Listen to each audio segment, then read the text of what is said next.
Hello! Welcome to a new video. Today we are making this cape! If you can't tell, it's inspired by my sugar glider. His name is Joe. Anyway, let's just make the thing. I picked out some fleece fabric that matched Joe, as well as pulled out my American Duchess wrap cape pattern. If you're going to join the cape cult, gotta make it cute, right? I made a wearable mock-up of this before, which I'll include a link to that video in the description. So the problem with the wearable mock-up, we will call it, was that this seam was not long enough, which caused it to just look awkward. And that's because I have 18 inches around my arm's eye. So half of that would be 9. So that would be 1, 2, 3, 4, 5, 6, 7, 8, 9. And then if we go with seam allowance, we'll do 10. So that actually just needs to be there. And then I was thinking I would just taper it down to the measurement that it needs to be down at the bottom, you know, to reduce bulk. Look at this! Oh, this is gonna fit so much better. Okay.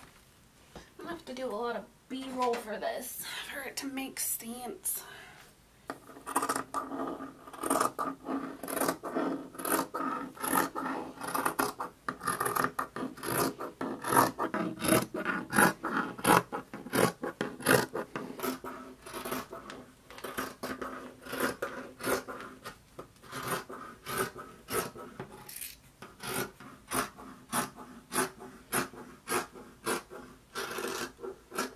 The other thing that I'm changing, which I think I did last time as well, is I am making the sleeve pieces bigger. So this is where the sleeve part ends. It's not directly folded in half, but it kind of is anyway.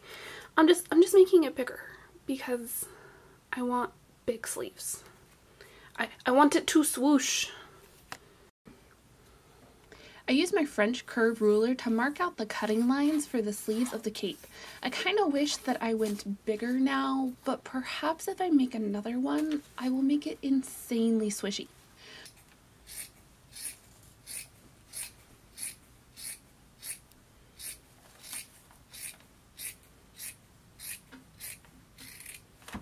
For the hood, I grabbed my favorite hoodie and used it for a pattern.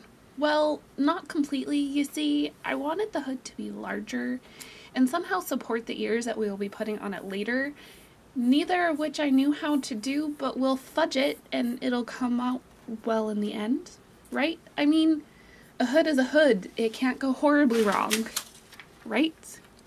I marked and pinned the darts well. Then I took them over to my machine and sewed them down. After that, I trimmed the excess. The fleece flannel combo is already pretty bulky. We don't need to keep any excess in the seams. The next step was to pin and sew the shoulders and sleeves in. I did this for both the fashion and lining layers.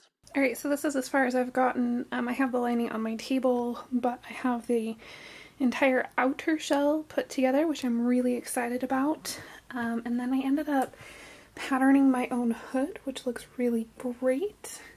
Oh, hi Joe. How are you doing, little guy?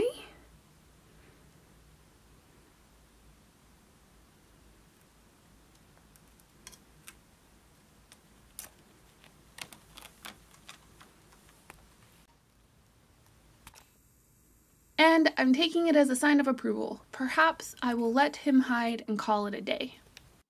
Nope. This project is too cute. I have to go on. I pinned the chocolate brown stripe to the center of the hood and back of the cape to match Joe's markings, because if you're gonna do it right.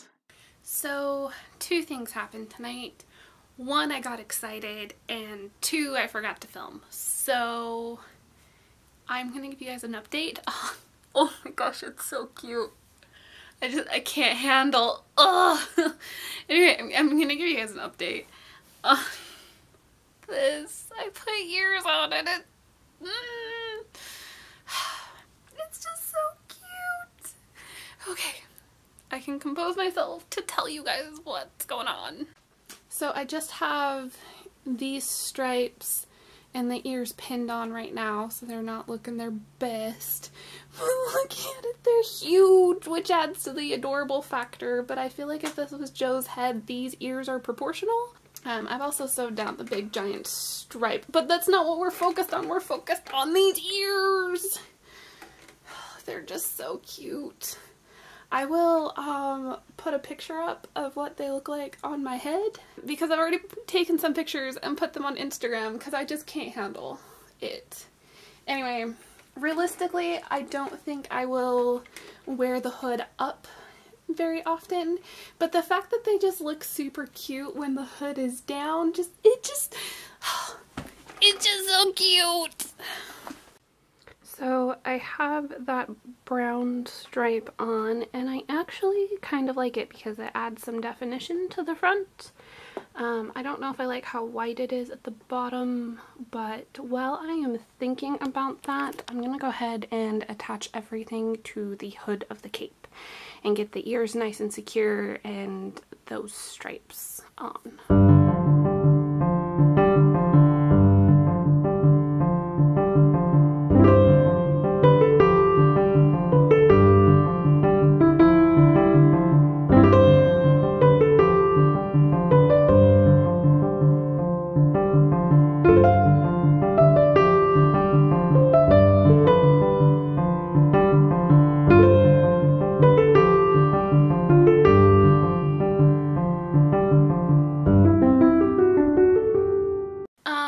This was supposed to be a fun project, and so far it has been. It's been a really fun and creative project.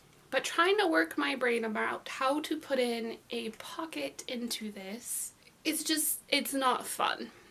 The other thing is, Joe prefers to be as close to my skin as possible. So while the idea of putting a pocket in this cape is really kind of a cute, fun idea, it's not needed. He will comfortably just curl up inside my shirt. He will could potentially curl up between like the layers of the wrap front in the hood. Let's be honest, he'll curl up between my shoulder blades because that's where he likes to live.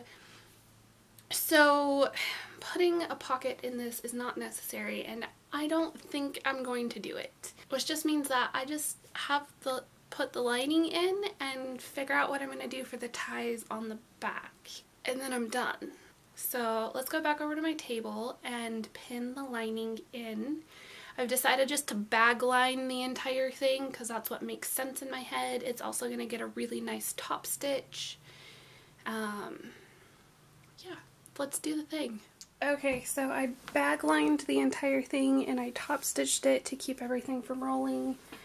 So is it perfect? No. Will it do? Yeah.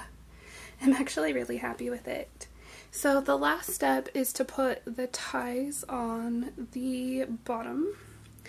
But I don't have any ribbon or brown fabric, so I've got to figure that out. So let me go through my stash real quick and see what I can come up with. I just ended up using some black taffeta I had left over from previous projects, and the cape is done. Now that I have worn it out a few times, I have to say I am surprised with how many people know it's a sugar glider cape. I guess they're more popular animals than I thought. What do you think, little guy? Do you like it? I don't know if he does or not, but I do. Bye guys, I will see you next week on Monday for a new video and live on Thursday. Are you gonna tuck yourself in? Good, you grumpy butt.